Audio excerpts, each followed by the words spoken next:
Welcome to Free Thoughts. I'm Trevor Burrus. And I'm Aaron Powell. Joining us today is Peter T. Leeson, the Duncan Black Professor of Economics and Law at George Mason University. He is the author of a few books, including 2014's Anarchy Unbound, Why Self-Governance Works Better Than You Think. Welcome to Free Thoughts, Pete. Thanks for having me. I'd like to start with your CV, which I was reviewing before we started recording, and it's quite interesting. You see papers on witch trials, on oracles, on the English longbow, on human sacrifice, and, of course, pirates. And there was one that really caught my eye. It's Goddamn, the Law and Economics of Monastic Malediction. Yeah. These all sound very interesting, but they don't really sound like economics. You're an economics professor, so what gives? Well, you're not the only person to ask that question. My view, so I got into economics primarily through Austrian economics and the work of Ludwig von Mises in particular. And he lays out this approach to economics that is all-encompassing with respect to any what he calls purposive human behavior, in which in sort of, contemporary economic terms is the equivalent to saying when people make choices, economics applies. And so there are a lot of other people who have worked in other traditions who hold similar views. But Mises is sort of my guiding light, and the way that I think about economics, the way that I approach my research reflects that. And so, I take it really seriously, and I happen to have, I guess you could say, eclectic and somewhat unusual interests. And so I'm always looking for cases where there is purposive human behavior, where there's choices that are being made that, at least on the surface, don't seem to make a whole hell of a lot of sense. In fact, some of them seem, downright absurd. And so, I want to examine those choices, those behaviors from the perspective of rational choice theory to see if it's possible to make sense of them. And that has sort of led to the litany of weirdness that is my vita. Did you really originally want to be a historian? Because it seems like there's a lot of pretty intense historical research that goes into some of what you're doing. There is. I had no disrespect to historians. I love history. I do tons of reading in history, as you observed. But I have always wanted to be an economist. And, to me, history provides the sort of facts of the world, if you will, many of which are very unusual, especially historically, at least from a contemporary perspective, which is part of the reason why I end up doing a lot of historical research. But economics provides the analytical toolkit, the theoretical lens that we can apply to those often bizarre facts to try and make sense of them. And it's, the facts of the world motivate the subjects of my inquiry, but it's the conviction that the analytical tools of economics that are able to illuminate those facts that really spoke to me when I was younger and still does to me today. So how does Anarchy Unbound as a collection fit into what you had said about Austrian economics and the way you approach the kind of work that you do? How does that fit into that whole theory? Well, there's a bunch of different ways in which it does so, but I think probably the most important one is this idea of what Mises in particular calls social cooperation under the division of labor, which is a kind of, clunky phrase for talking about the institutional foundations of civilization, which is a pretty big question. And, incidentally, maybe you know this, but Mises was originally thinking of entitling human action social cooperation.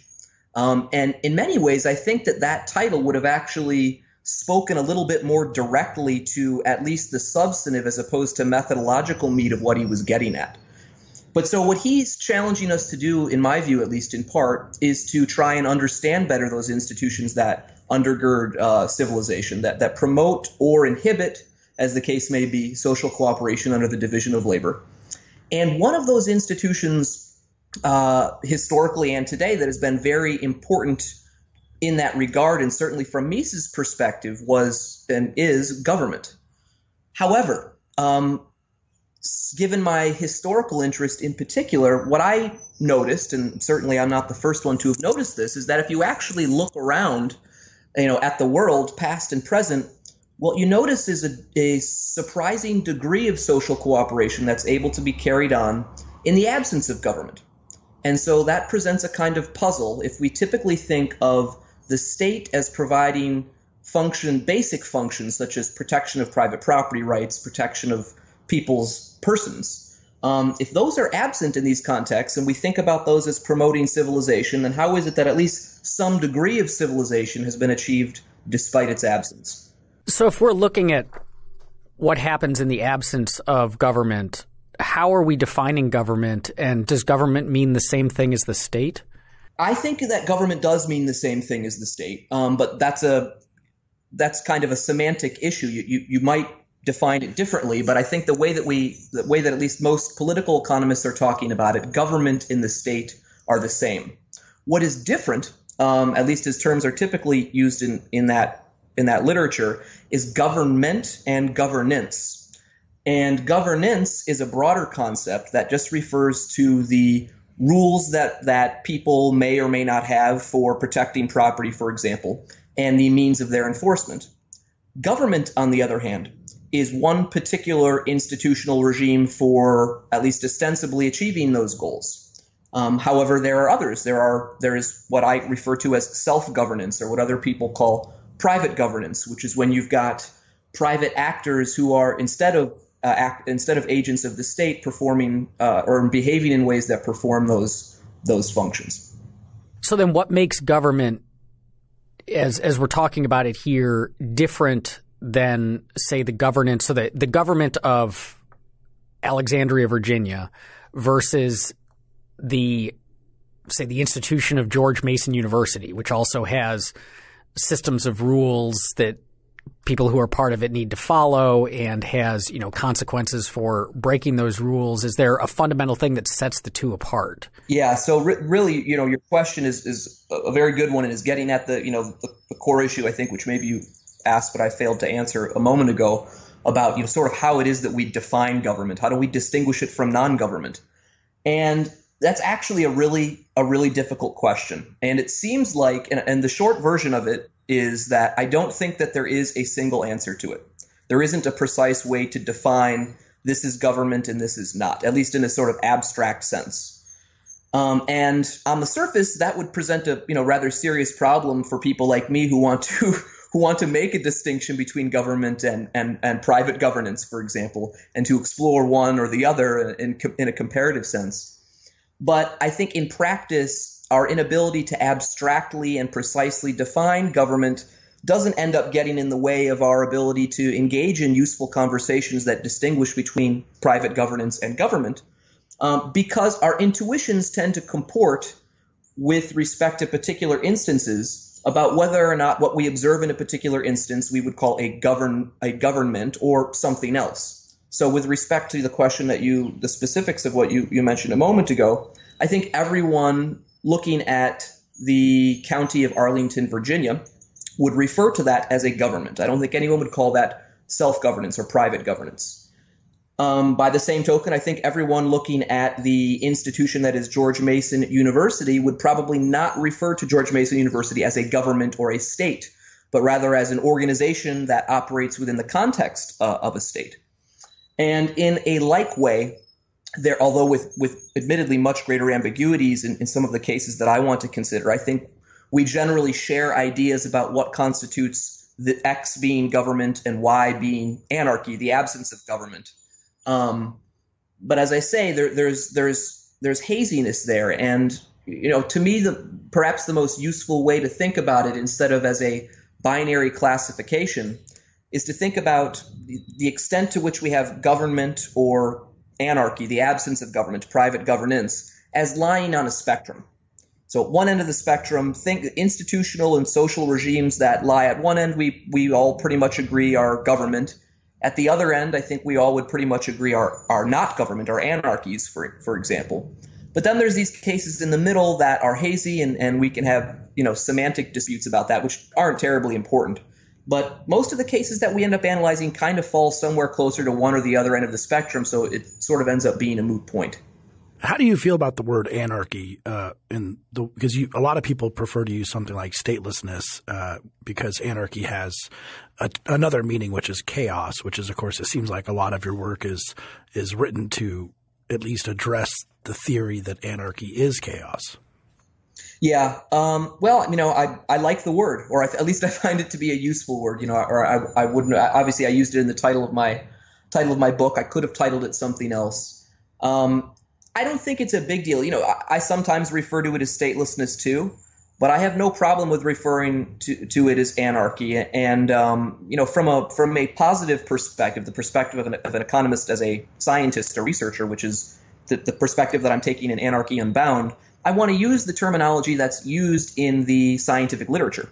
And that literature commonly refers to the arrangements or arrangements like those that I'm talking about as anarchic, in addition to referring to them as stateless. Now, in terms of some of these situations, because this discussion might be too abstract right now for some of our listeners, or what are we actually talking about in the sense of these kind of situations that you study? And it seems to me that, especially in Anarchy Unbound, there's a theme that runs through the book, which is you think about a situation where most people would say, well, this clearly would not work without a government to fix this problem.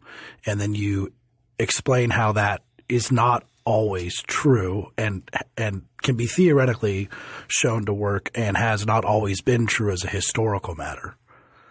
That's right. So the idea is, if you'll permit me for a moment, it kind of, all this stuff, in a way goes, as many things do in political economy, go back to Hobbes. And so, Hobbes famously describes anarchy, the state of nature, as solitary, poor, nasty, brutish, and short, and says that, government is the solution. And I think it's pretty clear to virtually everyone at this point that Hobbes was over pessimistic about the ability of self-governance, of anarchy, to produce some degree of social cooperation, and was over optimistic about the ability of government to basically solve the social dilemma, to make things nice. So most people realize that some governments, at least in history, have been really nasty institutions, really terrible regimes that oppress people, and that mostly escapes Hobbes. By the same token, in the political economy literature on anarchy or self-governance, it has been for a while pretty widely recognized that at least some degree of cooperation under anarchy is possible via this mechanism that's commonly called the discipline of continuous dealings, which is basically just the idea of reputation. So if you do something nasty to somebody else, that person isn't going to interact with you again and is going to tell all their friends that you're a nasty person, and they're not going to interact with you again. So, more or less, if you're a relatively patient person, that is to say, if you don't discount the future too much, you are likely to cooperate as a result of the threat of being cut off from trade by people who you cheat. So that's the sort of mechanism that they're looking at. My book is trying to say, look, the literature understands that mechanism, and it sees it as permitting some scope for social cooperation, but it finds that when that particular self-governing mechanism of reputation breaks down, and it may for a variety of reasons, which I can talk about more if you're interested, but when it breaks down, anarchy doesn't work. And so we can only get cooperation under these pretty limited circumstances that support reputation's ability to function. So the first part of the book is looking at cases where those conditions that are supposedly required in order for self-governance to be effective, which is to say the conditions that are required for reputation to be effective, don't exist. And nevertheless, we observe social cooperation, which implies that some mechanism in addition to or other than reputation must be supporting social cooperation. The second part of the book is concerned with this other piece about people understanding that governments can be bad, and so being less optimistic about government as a solution to the social dilemma than Hobbes was. But nevertheless, people still generally thinking that, well, despite that, still having some government, even a bad one, has to be better than having no government at all. And there I'm interested in engaging empirically and theoretically the question of whether or not that's true. And I find that it's not. So for one of the first on the first part, you were discussing one of all the essays in the book are very interesting, but one of the questions you deal with is how do two groups who are very, very culturally different, and therefore the reputation that you gain in one group, either for good or for ill, if you're, let's say, a traitor, does not carry over to the other group, at least as a matter of general practice, how could those ever trade? So I kept reading that and thinking Star Trek or possibly the Cantina in Star Wars, or just any kind of typical space alien base like Deep Space Nine, where how could the Ferengi and Klingons trade in that situation if they don't have the reputation work within their group? And you say it does work, and it actually did work. Yeah, exactly. So, what I call these cultural differences, what the literature often calls, social heterogeneity, the idea that, people are different from each other, is one of the conditions that, according to conventional wisdom, when present, causes self-governance to not function, precisely because, as you were saying, it's more difficult in that scenario because of different shared understandings, for example, among other reasons, for reputation to function. And if you look to the world, and this would be a huge problem, I should point out. If this were true, we would have a major issue, because you got to recognize that most of the world, for most of its history, didn't have anything like what we would describe as governments. And most of the gains from trade that are available lie outside our families and our close social networks, where we share lots of similarities with other people. So that would mean that most of the world, for most of its history, was not able to capture at least a reasonable portion, and today I should point out in other contexts, or at least a reasonable portion of the gains from trade that lie outside their group, which would basically mean that humanity wouldn't exist. Of course it does. And so the puzzle is how. And since we know that we can't rely on reputation alone in this context of social heterogeneity, we have to find other mechanisms. And the mechanism that I focus on is what I call signaling with social distance reducing signals, which is a very convoluted phrase that I wish I hadn't used. But the upshot is very simple. If you've got your two alien races, for example, and one of the social differences between them is that they speak different languages. And so, they don't trust each other. They're afraid to trade. They don't know if a guy from the other group's going to cheat them. What one or both of them can do is invest in learning the language of the other alien species. That investment is like a bond. It's like a hostage, because it requires a large sunk upfront investment on the part of the guy who's trying to learn the other alien species language. And he only recoups that investment over time if he ends up repeatedly cooperating with the members of that other alien group. If he doesn't, that other alien group stops interacting with him. Hence, there is some role for reputation. But that initial ability to realize exchange requires this sort of ex-ante filtering of potential cooperators from cheaters. And the social distance reducing investment or signal through learning language that one side makes facilitates that exchange.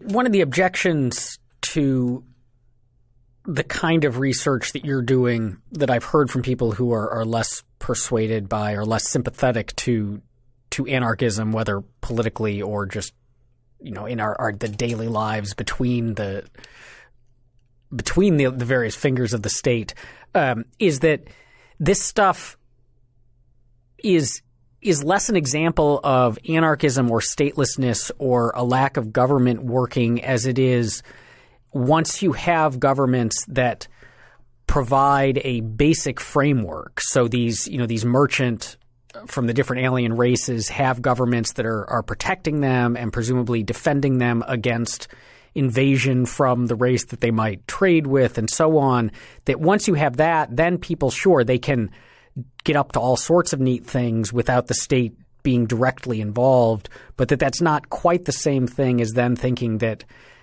therefore we really can get away without having the state. Yeah. I mean, maybe a similar concern or a slightly different spin on it is sort of this idea about, what the difference between what you might call violent theft and peaceful theft. So the idea is, if government is there to make sure that the strong doesn't, punch the weak in the face and take his wallet, then yes, maybe we can make sure that one guy doesn't violate his contract with the other. That would be an example of peaceful theft as opposed to the punching him in the face, the violent theft. And it's an important concern, but there are both theoretical answers to the dilemma, and more importantly, what really motivates all this stuff for me is that if you look to the world, what you'll find are cases of, what we might call utter anarchy, cases where the state doesn't exist even to provide that basic framework to make sure that the strong don't plunder the weak.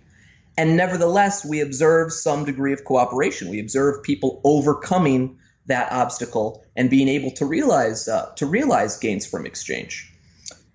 So, a lot of times I feel like the objections that people have, which are sensible, formed by intuition, they should give pause to look out the window, think a little bit about what they see in the world, at which point they should notice that, wait a minute, reality is rejecting what theory seems to be dictating, which suggests that perhaps my theory is askew.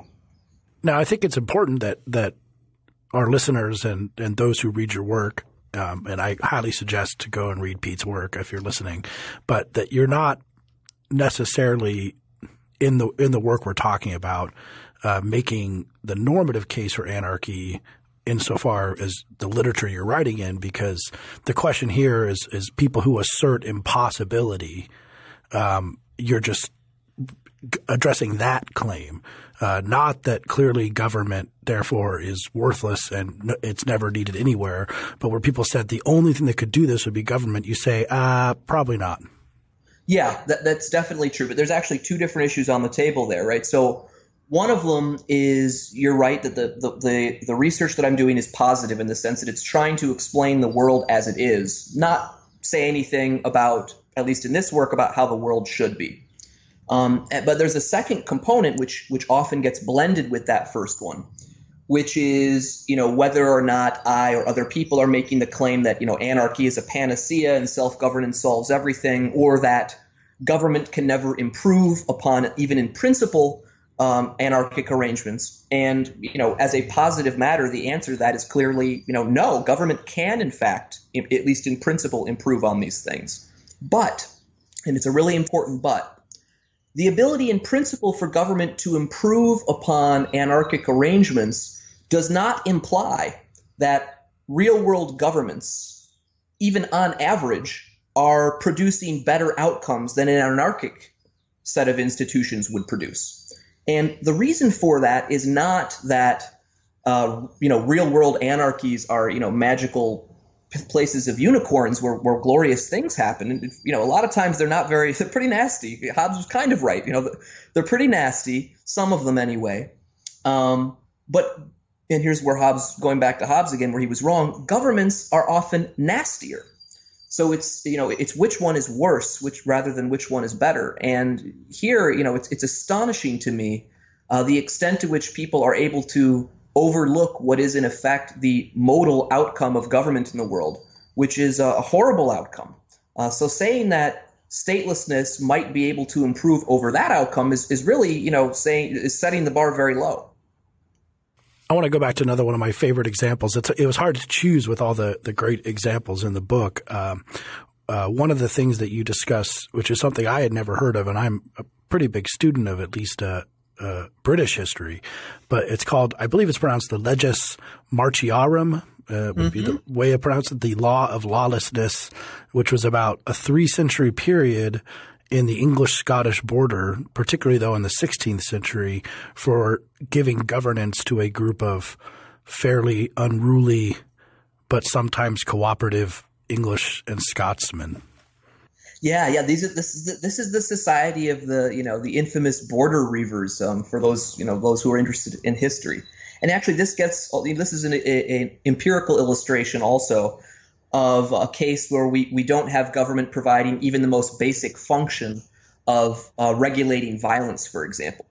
So yeah, from like the 13th to about the 16th century, on the Anglo-Scottish border, you have these reivers who basically, their way of living is not exclusively, but in large part based on raiding people on the other side of the border who were like their long-term enemies. Obviously England and Scotland had been at war for a long period of time, but even when they weren't officially at war, these people had serious hostility toward one another and basically went back and forth plundering each other.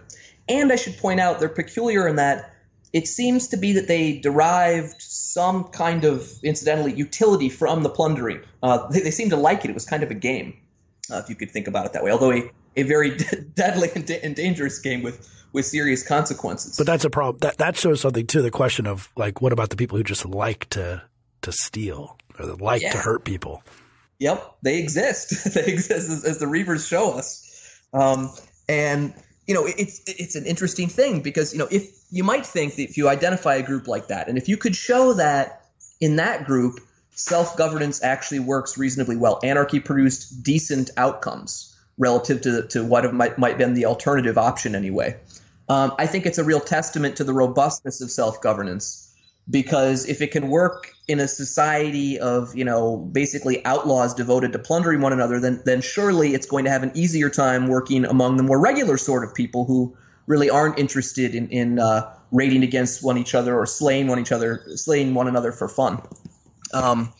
So yeah, I mean, in this the Leges Martiarum that you pointed to was a sort of customary system of basically kind of cross-border law that emerged among these people over the centuries to not entirely eliminate, again, particularly given that the people involved enjoyed it to a certain extent, but to highly regulate, to make less socially destructive, and to preserve and promote some degree of cooperation across the members of both groups. And the institutions that emerged are pretty cool, and they're detailed. In many ways, they're not terribly different, at least in fundamentals, from some of the institutions that governed anarchic medieval Iceland, for example, for those listeners who might be familiar with David Friedman's famous paper.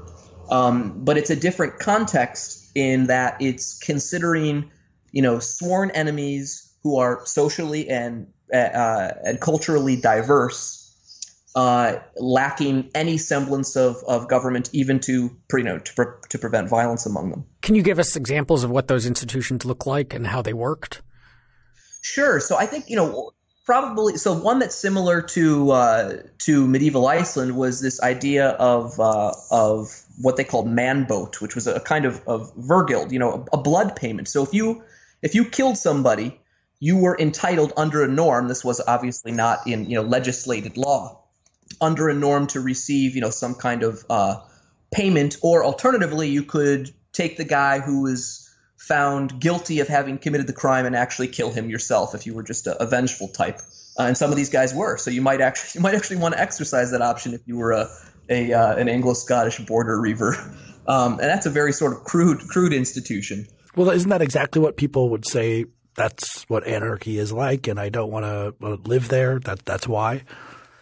It might be. I don't know. I mean, that's whether or not you would want to live in a society that has, blood feuding as one of its elements is a different question from whether or not the institution of blood feuding promotes cooperation under anarchy or not. Right. So I wouldn't want to live in a society where blood feuding was rampant. By the same token, that doesn't mean that blood feuding does not promote cooperation. And in fact, it does, both today, where it's used in places like Somalia, for instance, and historically, where it was in medieval Iceland or in the 16th century Anglo-Scottish borderlands. So it's two separate questions, again, veering on the normative versus the positive. Well, piggybacking off of what Trevor just asked, do we have, because the examples of anarchy that, given like the medieval Iceland one that gets brought up at every Students for Liberty event, do we have examples of anarchic societies that do seem like the kind of places we might want to live? Like we being, are sheltered and not terribly Reaver-like, 21st century Will they have modern Netflix? man. Will they have Netflix there? Is what you're asking? Yeah. Yes. Netflix, probably not. Well, it depends. So there's a couple of ways to answer this. One is it's an important question, and this is a kind of another driving element in the second part of the book. But it's an important question to ask in the context of this question: who the we is, right? So if we refers to people living in the highly developed Western world, living in the United States, for example. I think it's harder to find positive answers, where we would say yes. That there are. I'm going to come to something else in a moment where I think the answer is yes, or at least we do. But to me, the important thing to recognize is that places that have, in other words, we're comparing in that people who live under extremely successful, highly functional governments. For all of the problems that we have, as we, make America great again, for example, for all the problems that we have here, they're really, not problems in the grand scheme of things, in the grand scheme of populations globally. Most of the world lives in places where government is highly dysfunctional and oppressive. So the we there, let's say that you're thinking about the Democratic Republic of Congo. That we, if you're asking them, I think that they may very well prefer, if the choice were sort of given to them in this way, to live under a society where you've got blood payment, a man-boat system, for example, like we saw with the border reavers, than under their current exploitative government. So the we is a very important question to ask, but we can come back to that if you're interested. But the case where I think where the we, we're thinking about the people who inhabit the developed world, people who inhabit the United States, for example, there are what you might call pockets of anarchy where I think that are peaceful, that look, they have Netflix, so to speak, that I think people choose all the time over government. And here it gets a little bit fuzzier because now we're sort of back into the realm where you've got people making choices, for example, using private arbitration is overwhelmingly used to resolve commercial disputes domestically in the United States. And that's not because anybody makes commercial partners, put these things in their contracts. They could just all appeal to the government, the state court system. But they try their damnedest to not do that. That's a last resort rather than a first choice. And there we don't observe, horrible outcomes. In fact, it seems that we've got pretty good outcomes as a consequence of private domestic arbitration. But somebody could say, well, yeah, that only works because, when the private arbitrator says that, I need to pay you money, I don't end up, coming and trying to murder you in your sleep because the government of the United States is there to make sure that, I don't do that. Or that I, more generally, that I comply with whatever the private arbitration association said. This is, sometimes called the shadow of the state argument. What it neglects, one of the many things I think that it neglects, is the fact that in the international arena, we, meaning everybody, including people in the highly developed world, obviously live in the context of international anarchy. There is no world government. There is no supranational sovereign with the authority to enforce arbitration decisions internationally, for example, on citizens of one country in another. And so you might not say that we're choosing that. That's a different question about whether or not we have chosen to live in that world versus chosen to live in a world with one world government. But in that arena, I think you have something closer to complete statelessness, and it seems to produce very peaceable outcomes. There isn't blood feuding that's used to enforce it. We were talking about very wealthy individuals who are prosperous and live well, and anarchic arrangements, self-governance seems to be promoting cooperation pretty well. It seems like one of the almost the moral of your story, or what you would really want people to do when they talk about anarchy, is to always compare it to alternatives. That yes. To say it's always better, or to say that government is always better in either the writ large sense or in a smaller sense is just sort of a nonsensical claim. It is what institutions do you have available to you now, and would it be better for there to be no government? That's exactly right. And that's the economist in me, and hopefully should be, I think, the economist in everyone. Yeah, the question of how is Somalia doing under anarchy by itself is not a particularly informative one from a comparative perspective, right? What we want to know, for instance, is whether or not Somalia under anarchy is doing better or worse than Somalia was, not under some hypothetical government that we could imagine that would be great, like if they could have a government like we have in the United States, but under their actual government, the one that they actually had and therefore would likely have if they were to reinstitute a government. So the comparative question, economics, requires us to always ask the comparative question. For libertarians, when you argue about, for example, it's the same thing as when you argue with people, for instance, about, say, the Industrial Revolution. where a lot of people will point out that working conditions were bad during the Industrial Revolution and wages were low and children were working and people were getting their arms cut off in the machines and so on, all of which, it may very well be true. But it's irrelevant for the question of whether or not the Industrial Revolution was welfare enhancing to people, since to answer that question, we need to ask whether or not having your arm cut off in the machine and making 2 cents an hour is better than or worse than working on the farm, toiling on the farm 24 hours a day for 1 cent an hour and, getting your leg lock chopped off in a plow. That's the relevant question.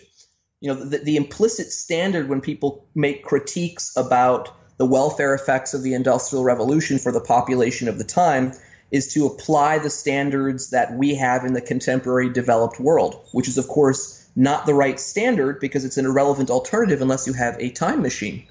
And the same exact logic applies to comparative analysis for evaluating the welfare effects of government versus anarchy. So to keep this thing on the normative discussion for a moment, though, if we're looking around the world, and so you're saying, if as a pampered Westerner, anarchy might not, the anarchic societies that we have as examples might not look all that great comparatively, but compared to what people in the Congo are facing, it looks pretty good.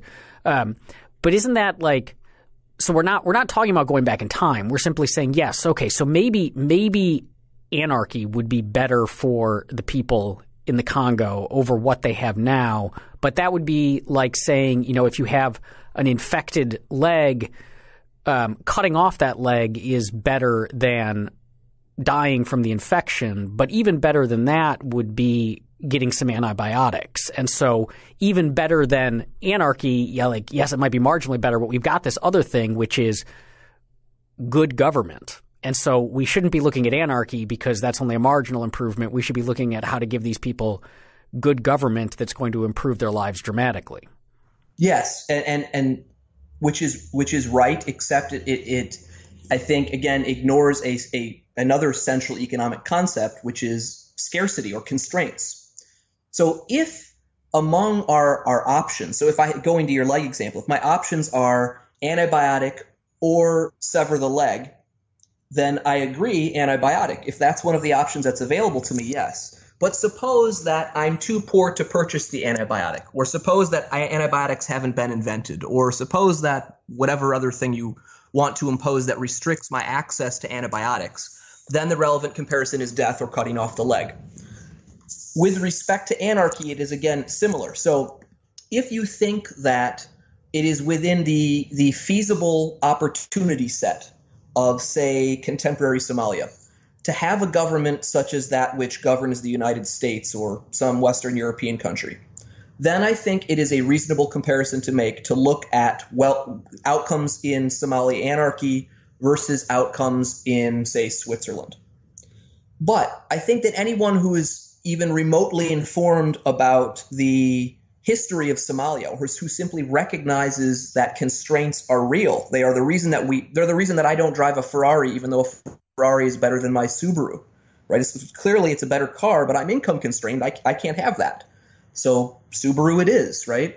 Similarly, if Somalia has Swiss government as an option, I would say yes, that would make sense. But for historical reasons, for reasons of real constraints that they confront, for example, the fact that they lived for decades under a socialist-style regime that basically pitted ethnic groups against one another and has set up the institutions of the state such that they can systematically expropriate people. That is to say, it is not a government. They have never had a government that has had checks and constraints that prevented such predation.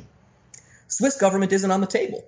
And so then the option is, well, how does the type of government that is on the table for Somalia, which we know what it looks like. It's like the one that collapsed in 1991, or it's like the ones that are in all the countries that surround Somalia today whose governments didn't collapse. Given that that's the option versus anarchy, we face a I think very different sort of evaluation. Now this probably answers that what you said probably answers this question, which is sort of the inverse of that. But I want to make it sort of clear. when people argue that if the U.S. government disappears or even is lessened by 2%. I mean, the way people talk in this town is that a 2% cut in military spending is anarchy, or a 2% cut in Medicaid spending is anarchy. But let's just say it disappears. That what everyone thinks about libertarians, we all want to. We push the button, make the state disappear, plunge everyone into a absolute dog eat dog Hobbesian world that we can dominate because we're the rich ones and the strong ones, which is why we want that in the first place. And so all municipal governments, all state governments disappear. So after that, it looks like Somalia, doesn't it? I don't think it does. So, just like there are different qualities of government, right? There's the government of Switzerland, and then there's the government of the Democratic Republic of Congo, and lots of things in between. There are also different qualities of anarchies, right? There's the anarchy that might, for example, prevail in a place like the United States if what you described transpired, versus the anarchy that we observe existing, for example, in Somalia. And what shapes those qualities of private governance, of anarchies, I think are the same features, the same constraints that bind or limit our abilities with respect to the quality of governments that we have. So a sort of shorter way of saying that is that to the extent that you think that a society's the governments that are in its available opportunity set don't look very good, I suspect that any governance arrangement, including anarchic ones, don't look very good either. It's low-quality government versus low-quality anarchy, and vice versa. So let me just put that in a word. So if you have a group of people, maybe in Somalia, I haven't studied up on it recently, but some African countries at different times, who want to kill everyone in the other tribe, that's what they want to do, then either anarchy or governments are going to look pretty bad. That's exactly right. There's still and then there's the comparative question of they're both going to look bad, but which one looks worse, right? Then for a place like the United States, where we have a long history of private property protection having been provided by the state, a high trust society with a very developed economy, for example, in that world, you would think that just like our government works pretty well, some of those same very features that help support the functionality, the high quality of our state, would probably also support a high quality or well-functioning anarchy. Now, there's again a comparative question. Whether or not anarchy in the United States, to say that it would be better than it is in Somalia, I think is, although a neglected point, is uncontroversial. But what is more controversial is the question of whether or not anarchy in the United States, while being better than anarchy in Somalia, would nevertheless still be better than government or worse than government in the United States, which is quite good. And I thought you were going to answer that question for us. You just stopped there. I was like, oh, come on, Pete, I'm waiting. Well, I think, in libertarian circles, there's this, would you push the button? I'm sure you've heard this before. Would you push the button, question. And I'll say this, I would be very hesitant to push the button in the United States. And the reason is because I think we have it so good, right? So I am open to and could easily be persuaded. Some days I think I do believe that marginal gains, could be made by moving to total statelessness, say, in the United States. However, given how good we have it, right, people need to recognize that. Given how good we have it, that is a huge risk to take. The downside potential is sizable if you're mistaken. And so since what you're giving up is pretty good, that's probably, I think, for most people, probably not a gamble they'd be willing to take. But I also think that I probably just ruined all my libertarian cred there. But I also think it's not really it's a fun question, but it's not the most important question. Because as I mentioned before, most of the world overwhelmingly lives under governments that look much more like the government of Somalia did before it collapsed than those who live in governments that look like our government. We're the outliers. North America, Western Europe are the outliers. So once you recognize that, the real question is, would you push the button in the Sudan? Would you push the button in, pick your sub-Saharan African country, where the welfare gains are potentially the greatest? Right there, I think it's a no-brainer. Yes, we should push the button. Would you push the button in Mexico? Things get a little hazier. I think I'd push the button there. But for the handful of super outliers, I think, the gamble probably isn't worth it. But the point is that for most of the world, where the welfare gains are greatest, right? There's super low-hanging fruit, and there I think there's an unequivocal yes button pushing, which for a sort of thinking person should make you realize that, at a minimum, what's being suggested then is anarchy for most of the globe, even if it's not anarchy for all of the globe. Then in a country like the United States, where the button doesn't exist, even if we were inclined to push it, that political anarchy is not on the table, at least anytime soon. What can we as citizens, as voters, as policymakers learn from the study of anarchy? What are these success stories or these questions that you've sought to answer have to teach us? So if you think about my research is sort of examining what you might call hard cases for anarchy, cases where people are devoted to hurting each other, cases where people are socially diverse, where there are large populations, and so on. I think to the extent that we can find a surprising degree of social cooperation in those worst case scenarios, it should make us that much more optimistic about the degree of cooperation that we can get out of self-governance, anarchic private arrangements in regular populations, right?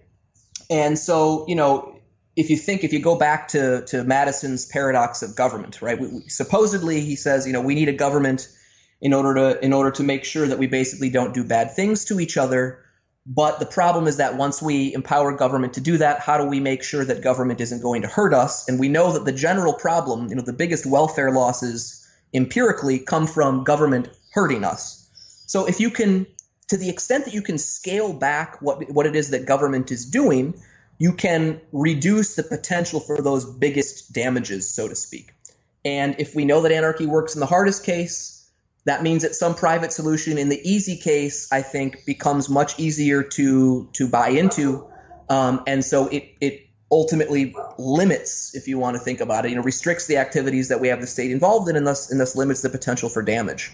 So it's you don't have to be an anarchist, I think, or even interested in anarchy per se to take away from this kind of research the idea that more private activity, more private institution building, more forms of self-governance, even in an economy or in a country such as the United States that's governed by a relatively well-functioning government, can produce important benefits. Thanks for listening. This episode of Free Thoughts was produced by Tess Terrible and Evan Banks. To learn more, visit us on the web at www.libertarianism.org.